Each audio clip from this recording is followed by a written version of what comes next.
Hey everybody, and welcome back to a new video. In this video, I created a French mansion style thing.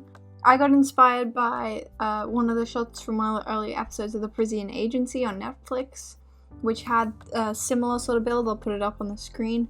But it was really cool, and it inspired me to use sandstone again, which is a block that I really like to use, but I feel like I don't use it in enough different contexts for it to become super interesting. Like, I feel like it's a block that has a lot of versatility, but I only use it in like a couple of specific circumstances. Which is a shame because it's a nice block.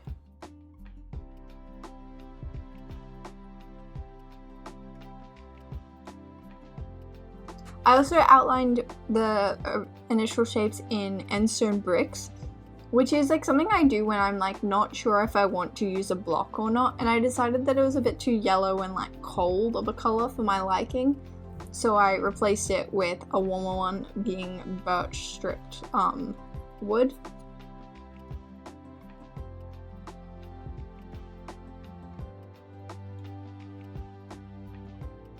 For builds with complex or multiple different shapes that intersect, outlining them like on the ground and making sure the scale and proportions are right before filling it in and making the buildings can help a lot.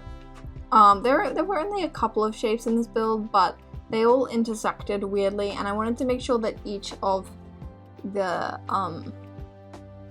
parts wasn't overpowering another one, and that the shapes were like the right size and would lead to like a well-proportioned build.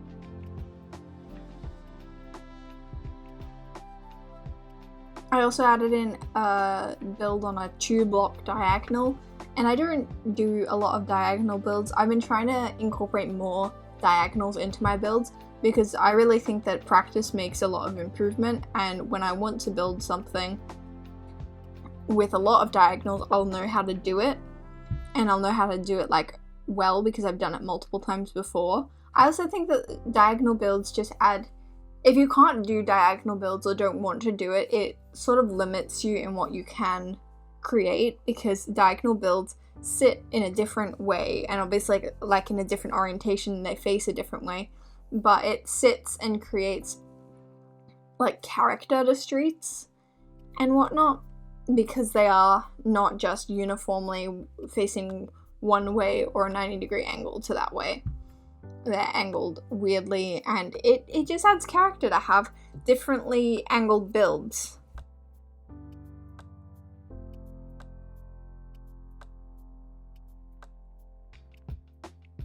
I had to do a lot of trial and error with the tower as usual to get the shape right and make it look not too bulgy in any areas and not too sunken in any other areas, and not too skinny and not too this and not too that. But we got there in the end.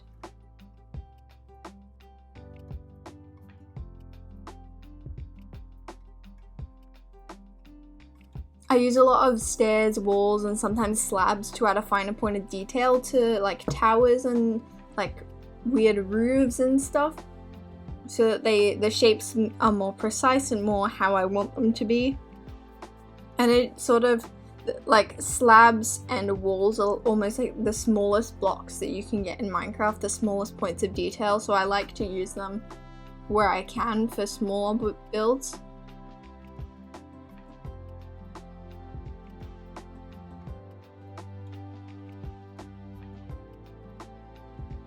To add depth for this build, I pushed the windows in like backer blocks, so I'd have a full glass block behind, like the block behind where the wall is, and I like lined it with crimson wood, which was a color palette inspired by the Big Eye district that I recently created or finished off. I'll link that in the cards if you'd like to see that. That was a very fun project, but I don't think I would have paired crimson wood like trapdoors and other like detail blocks with sandstone if I hadn't done that, but it's a really cool block combination and I really like it.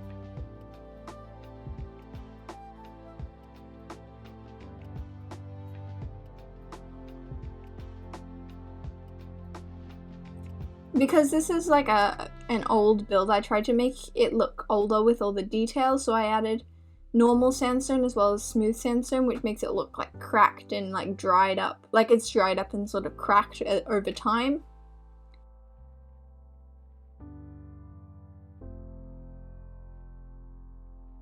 And I also added, later in the video, I added in like rivets in the walls with sandstone walls, like the wall block in between full blocks, which sort of sets back the sandstone a little bit and makes it look like there have been some bits that are some like blobs of sandstone, I guess, like bricks and stuff that have fallen out of the walls because it's been there for a while and it's sort of like aging.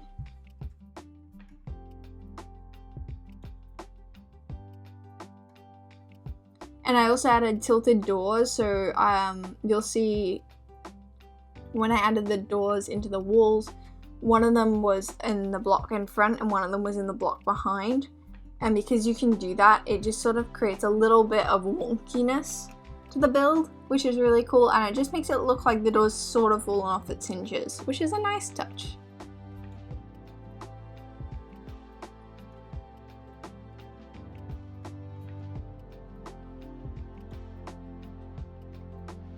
The roof on the angled building was strange to make because of overhang and everything that like goes into a roof, but it turned out looking quite alright. I quite like it.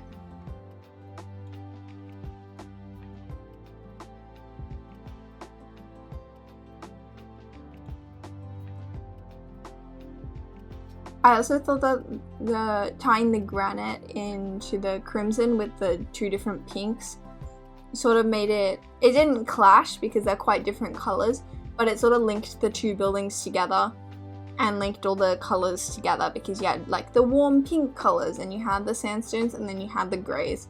And I think it was just really nice to have two different types of pink.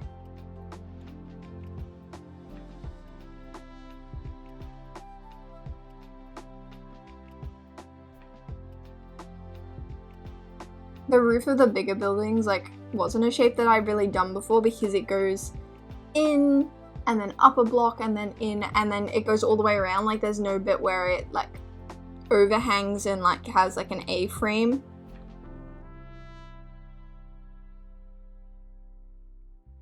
But what I've figured out is it always helps to sort of taper off the roof slowly at the top and sort of curve it and like make the climb more more gradual, I think, rather than just have it like go up one block stair in, one block stair in, and then just stop that.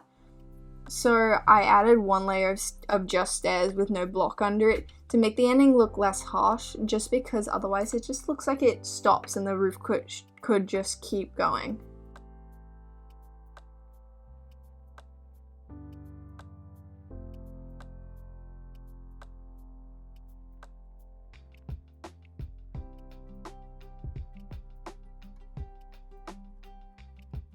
I also added a chimney. Old houses needed chimneys to keep people warm because they had fireplaces, and for old buildings it's really important, I think, to add them because they add just a little bit of realism to the build.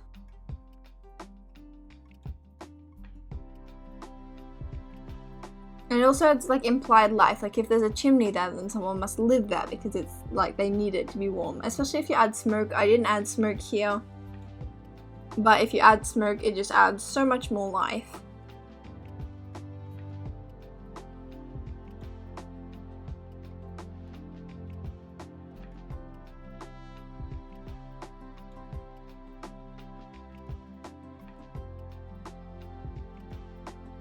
I added a fountain because I feel like it would be more typical of like old rich French people to have that, and have people like pull up in horses and carts and cars and whatnot out the front.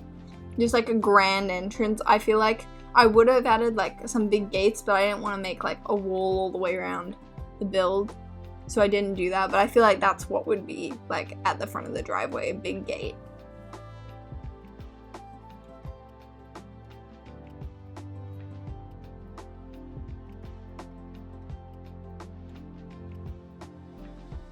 I also added coarse dirt to diffuse the edges of the path, given that it's organic and path blocks look like stamped down earth. So if people had come there with horse on carts, or carts on horses, I suppose.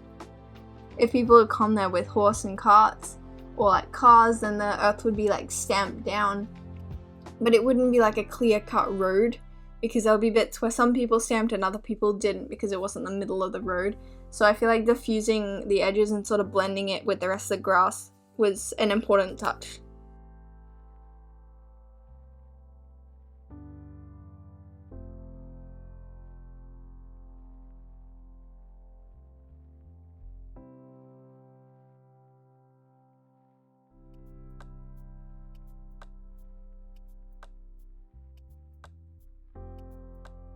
I'm also really proud of the tree I made because I used fences and fence gates for thinner branches, which I haven't really done before, and it looked great. It's also easiest to do that with dark oak wood because the planks look very similar to the color of the actual logs.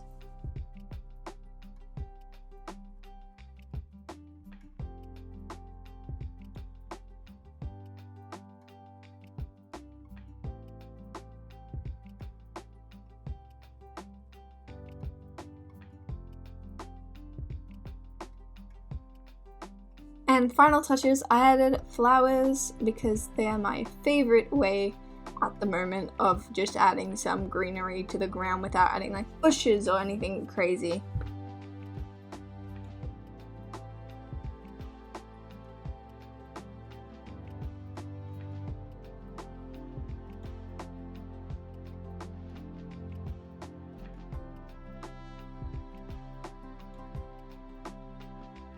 And here's the final build. I hope you enjoyed. If you did, don't forget to like and subscribe, and I'll see you very soon for another video.